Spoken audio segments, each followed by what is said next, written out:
very big actors and wonderful people, but we want to know of all of the producers and writers on the show, which is your favorite?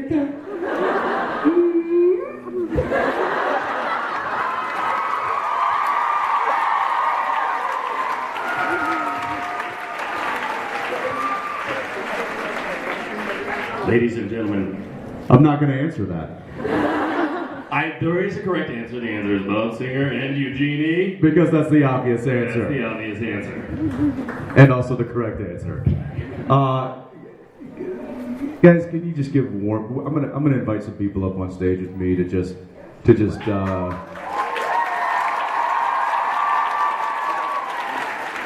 gonna do one of two things. They're going to help me not go blank like I just did, and they're also going to help me give you back the love that you deserve. So can I ask Bob Singer and Misha to come up here?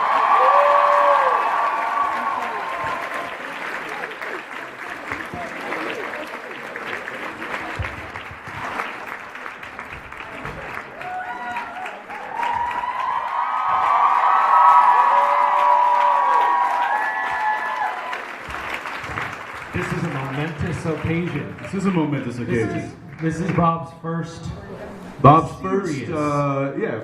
First time to be scheduled to come on and share the deepest, darkest secrets of Supernatural.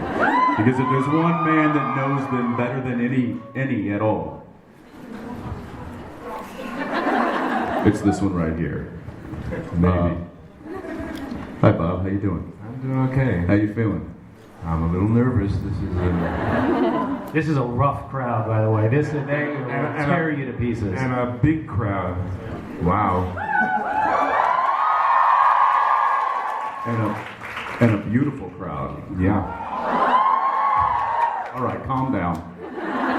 And I'm sensing they're not really here. They're not all here for me. There might be one or two here for Misha. How many are here for me? How many are here for Bob?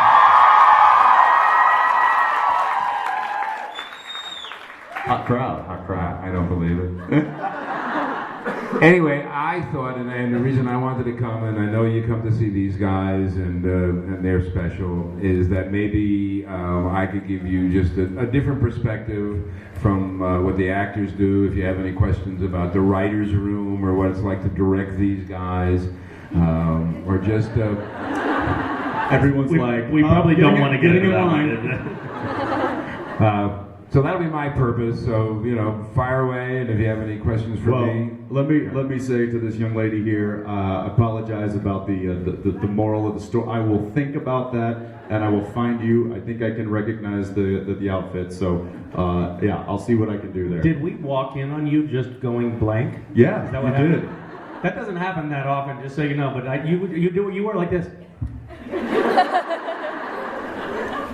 She really, was it a stumper? What happened? Yeah. A logic puzzle? Yeah. The logic puzzle was if you could write a children's book, what would the moral of the story be? I'm sorry.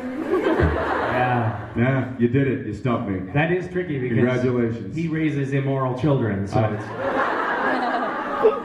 It's true. It's true. So, all right. Well, we're gonna swing it over here and fire away any question you want. But remember, we should sort of settle. But remember, the boss is here. I think that really all the questions should be Bob oriented because I mean the truth is this is a rare certainly is a rare occasion, and let's take advantage of it. There's a lot of questions that we field from time to time where we're like, I don't know, that you'd have to ask a writer, producer, director, person. And fortunately, we have all three in this one right here. So, No pressure. Right? No pressure. You're welcome to ask, Misha a personal question about, his manscaping. But I don't think that that's probably where we need to go. So. I'm sorry. I'm not gonna. But I did my original question was for you, Jensen. But it kind of works now that Bob's on stage because. I tried counting, and it seems like you are, Jensen, you're approaching like 70-something conventions since 2005. Misha has slightly more because he goes to the smaller ones and like to Russia and like. He goes to the smaller ones and She's Russia. She's counting the Christmas parties that I host at my house. She's counting as conventions, so it's not really fair. But Yes. Well, my question was like if you could give yourself advice back in, like if you could go back and like tell yourself what it's going to be like, what you're in for. But now that Bob's here and he's new here, what advice would you give to him, like for the convention circuit? What advice would I give to him? No, what advice they would give to you. Oh, Well, let me answer that.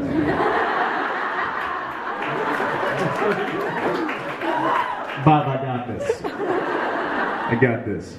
I would say that from starting then and knowing what I do now, my advice, and it would be very simple, is to allow the love in.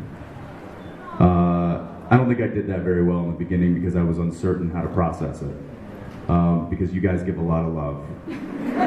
You do, and it's phenomenal, and it's inspiring, and it's humbling, and it motivates us to do what we do today. And I wish that I had allowed that fuel to be a part of my life earlier in my life. But now know that it is a great deal of what fuels me. So that's what I would say.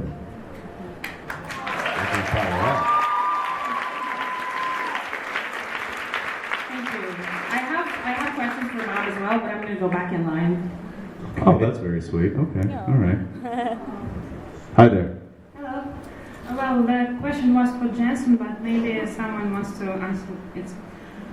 Dean was portrayed in different forms. I mean, a demon and future Dean. But if Dean was an angel, what would he do in a supernatural world? I can't imagine any scenario in which he would be an angel. We've known each other now for the better part of 10 years. I have never seen an angelic moment.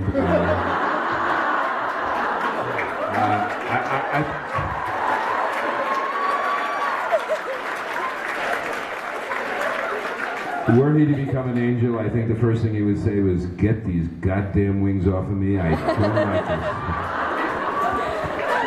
this." It's because I'm such an angel in real life. You know what they say, the villain is the hero of his own story, so. Thank you. I have a question for Bob. Bob, how did you come to be involved in the production of Supernatural in the first place? Like, how did you come to? Oh, I'm sorry. They're here to arrest me. Finally, guys, over here. What was that process? Is anyone interested in that story at all? Yes. Eric Kripke wrote and produced the pilot of Supernatural. Eric is, well, he's not so young anymore, but was very young when the show started. It was a wonderful pilot. The show got picked up.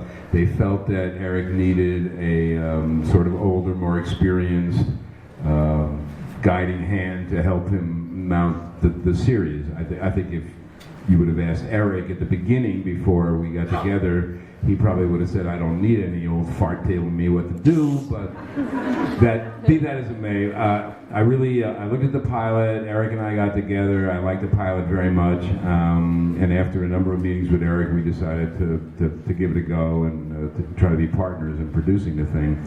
And I've said this before, for the 5 years that Eric was on the show, I think it was probably a rewarding experience, a creative experience as I've had in a pretty long career. So I feel really fortunate that Eric made the pilot and that Eric invited me to come on this journey with him, even though he left the boat about 5 years ago. But so that's the way it happened. They do that sometimes. Usually those marriages don't work. but this one worked great, and it's been a great ride.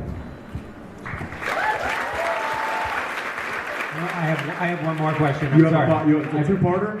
It's a two-parter. Okay. Yes, it's a two-part question. So you have worked on a lot of television shows over the years. Was there a point in the evolution of Supernatural when you realized that you were dealing with a show that had a unique relationship with its fan base that you hadn't seen before in your career? Was there a tipping point? Was there? I don't know if there was a tipping point, but really early on, you got the sense from the letters we would get and the gifts that would be either sent to the office in Los Angeles or sent to Vancouver, the production offices. People went to these amazing lengths, tapestries, chess sets that are carved of the characters of Supernatural. So, I got a sense that we were really doing something that was much different than I had ever encountered. I don't think it was until I went to Comic-Con one year that I realized the extent. And then as I look out into this crowd, again, it's just sort of overwhelming. And as I said to a reporter who asked, I said, one thing about meeting the fans, and I think 52 countries are represented here, is that you guys are really a family, brought together by this TV show. And that's a remarkable thing, and I don't know how many TV shows can really say that. And you're all so nice and polite and seem to just love each other, and that's really unique. Except for you. And also, what you guys don't see is I mean, you are experiencing this family that is in this room and that is the fandom. But you don't get to experience the family that is the show, and this crew